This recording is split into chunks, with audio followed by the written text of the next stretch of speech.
Bloomberg Audio Studios. Podcasts, radio, news. I made a joke earlier to Paul Sweeney. How are you getting home on Tuesday? How do you get back to work? And I got silence from Paul. You don't really know right now. No, I don't. I mean, New Jersey Transit will wait on them, but I suspect I'll be spending another evening in the metropolis. We will get an update now from a gentleman with experience. This is a legit major storm experience. Janno Lieber joins us now with the MTA. Janno, what's your biggest headache right now? Listen, we got service running. The challenges are well known. We got to keep our snow fighting equipment. We got jet engine snow blowers operating on the subways, literally on clearing the tracks, especially in the outdoor areas. The challenge of buses moving around is the same as any vehicle, but we are meeting the challenge. Tom, Paul, we're running full subway service, albeit on a little reduced frequencies. We got buses out there. Metro North is operating on a reduced schedule. The one piece of our system that is on suspension is the Long Island Railroad. It's no secret that Long Island's getting hammered, and that wasn't a safe place to operate. Otherwise, subways, buses, commuter rail operating. How does the wind play into it? I mean, I'm calling it a snow-a-cane. I get the temperature. Snow is snow. But like the wind on the various trunks that you have, I mean, down underground it doesn't affect it. But how do you adapt to the wind, Janno Lieber? The issue with wind mostly is actually the impact it has on drifting. When you have, for example, we have some areas of the subway system that are what we call an open cut. That's like a little valley, a depressed area below grade, but it's still open to the sky. And snow tends to accumulate, and the wind pushes the snow into those areas. The drifting on the commuter railroads sometimes will cover the third rail, our source of power. So that is. And obviously for people who are driving buses and even trains, the visibility issues associated with wind. That wind is the dominant factor in determining when we can bring back Long Island Railroad service at the east end of our system. So what is the latest thinking, Janno, about the Long Island Railroad here? Because again, as you've mentioned and we've heard from the weather folks, that's really bearing the brunt of this storm. Yeah, well, we did an orderly shutdown last night at about 1 a.m. The goal is always to get everybody home. We did that last night with some extra service late. And now we're going to be focused on orderly resumption of service, hopefully in time to operate tomorrow when the world will be getting a little bit back to normal. So that's the approach that we take. Safety first. And taking account of where the snow accumulations and the drifting may have impacted on service. One thing to bear in mind is in our big train yards, that's where we tend to get, the biggest drifting issues. And, sometimes that inhibits your ability to put cars into the system, into service. So we'll be digging out from in the yards and making sure that, again, the third rail and the tracks themselves are clear of snow. We continue with Janno Lieber, MTA chair, quality time from his crisis center. Paul Sweeney with Janno Lieber. Janno, so all your personnel, the critical personnel of the MTA, how do you manage getting those folks to where they need to be? Because, boy, they have to get there just like the rest of us. It's part of the deal when you sign up to work for the MTA that you may have to come in under extreme circumstances when the rest of the world is being told to stay home. Our workers are being told to come in, and they do. They worked through the night. They worked heavily yesterday. We got 70,000 employees at the MTA. Thousands of them have been out.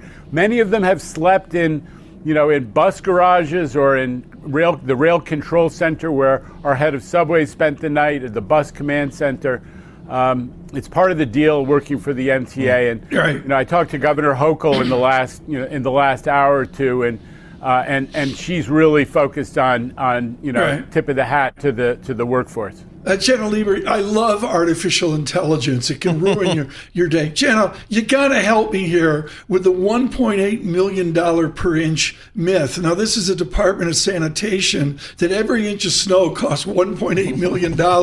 What's your every inch of blizzard that costs the MTA? Do you have a number? Even if you don't tell me, do you have a number in your head? I'll tell you the absolute truth. I have no idea whatsoever. You've given me a new metric. We use analytics here like crazy to evaluate how well we're doing, hopefully to operate more efficiently every day. Cost per car mile, cost per revenue mile for subway and bus and commuter rail. You've given me a new metric to study, but right now I have no idea what to say to you. Janno, this is the second big winter storm of the season. It's arguably one of the biggest storms we've had in decades in this area. How's your system kind of holding up? Is there a cumulative effect where, boy, we really don't want to have a third or a fourth storm this season? Honestly, the challenge is the same every time, which is you have to get the snow off. You have to make sure you have enough people to operate fully. You have to chain all the buses. You have to move subway cars around and put them in the tunnel, store them in the tunnels. It's not that we every storm makes it harder. To the contrary, for better or worse, we're getting better at preparing for these because we've had repetitive storms, and we're going to continue to try to get better. In the era of climate change, we're dealing with all kinds of extreme weather events. Right now we're forgetting about torrential rainfall and rising sea levels, but those are issues for the MTA as well. What does the morning look like? Let's say 4 or 5 a.m. Tuesday morning. Mr. Lieber, can you say back to normal? I don't know about normal, but listen, our friends at the Department of Sanitation are clearing not just the streets, but the bus stops. That's really important. Yep. Something that I know the mayor wants to do better at compared to the first time around, so that our people who depend on buses will be able to get on and off them without having to climb over a 4-foot mound of snow. That's an important issue. That's brilliant. Who actually picks up a shovel and shovels a bus stop? Who is that person? Well, it's folks who work for the Department of Sanitation. They're supplemented.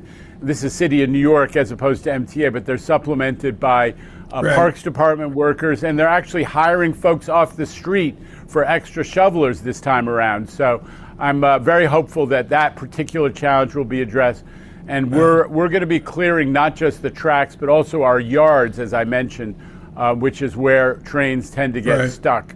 And there are a lot of complex switches that can inhibit things if they're not properly in order. One more question, Paul. You were impressed by the buses. Yeah, just walking to work this morning, I saw some of the buses here. Talk to us about the buses, because boy, I haven't seen too many snowplows out yet because the storm is still raging here. How did the buses adapt here? It's old-fashioned stuff, Paul. We put chains on the tires of every bus. And that gets done in the days leading up to the storm, when we know it's coming. Forecasting's getting better and better. We chain the entire fleet, and we take all the articulated buses, which are tend to move around a little more in slippery conditions. We take them out of service, and we make plans accordingly. Janno, thank you so much for taking precious time this morning. This is the MTA of New York City as they deal with the storm, as I'm sure we're seeing in Philadelphia and Boston.